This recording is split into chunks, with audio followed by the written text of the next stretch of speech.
Panna cotta is one of the simplest desserts you can make, and I love it because you can make it 2 to 3 days ahead of time.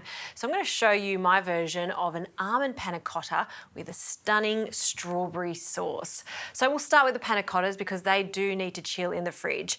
I've got 375 mils of almond milk. I like to use an unsweetened almond milk for this, and the reason for that is I want to control the sweetness of it, so I want to add the sugar to it. So unsweetened is best for this recipe. And 375 mils of thickened cream. Panna cotta essentially means cooked cream, so we're going to bring this up to the boil. And I love the combination of the cream and the almond milk, so it's actually quite light.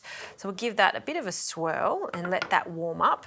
So in with our caster sugar. And I love the addition of vanilla bean for this. Almond, vanilla, strawberry, best mates. So I'll measure out a teaspoon. Just give that a quick stir just to combine everything. And we want this to just come to the boil. Now, just like you're watching cream or milk boil, you want to keep an eye on it so it doesn't overflow. While that's warming up, let's get on to the gelatin side of things. Now, I'm using titanium gelatin here because it's much stronger and you need less of them. So I'm going to be using 3.5 sheets of titanium grade gelatin leaves. And I like these ones, but you can absolutely use gelatin powder if you like.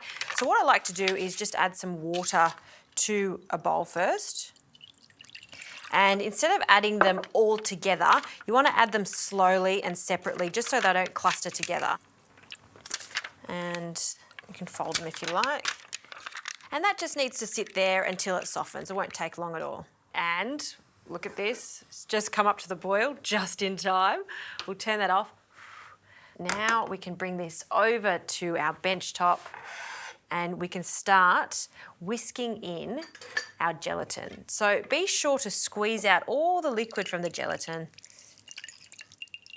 And then that can now go into our hot liquid. And it needs to be hot to ensure that that gelatin does dissolve.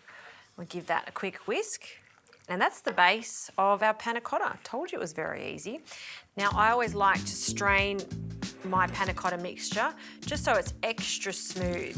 And I've got this nifty bowl that has a spout which is going to make it so much easier to pour into our moulds. Now I'm using these plastic Darryl moulds and I like to use these because it's going to be easy to just remove them once they've set. So I'm just going to carefully pour them in and then these go into the fridge and they need to cool completely until they set.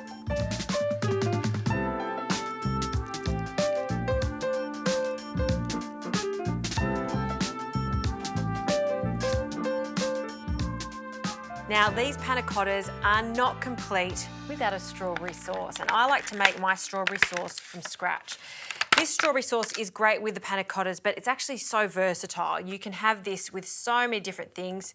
If you've got a batch of this in the fridge, just over ice cream is fantastic, or you can pop it into a milkshake. It's super versatile. So what I like to do is just cut these perfectly ripened strawberries in half.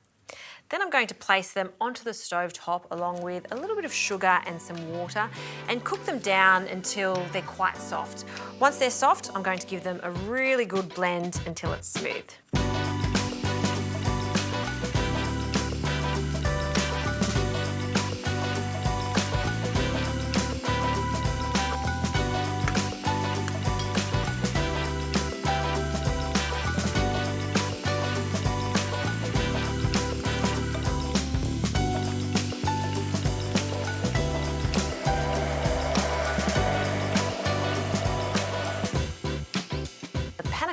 Are set.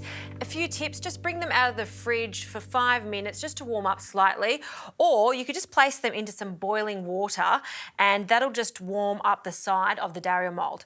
And now all I do is just use my finger just to separate the panna cotta from the plastic Darryl mould. And then I like to just give it a little tap and then carefully place it on the plate and it should just fall out like that. And what we're after is that wobble. That looks just right.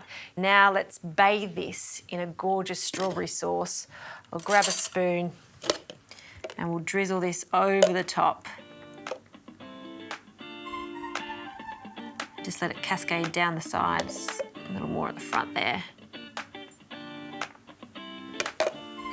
I like a few toasted flaked almonds over the top.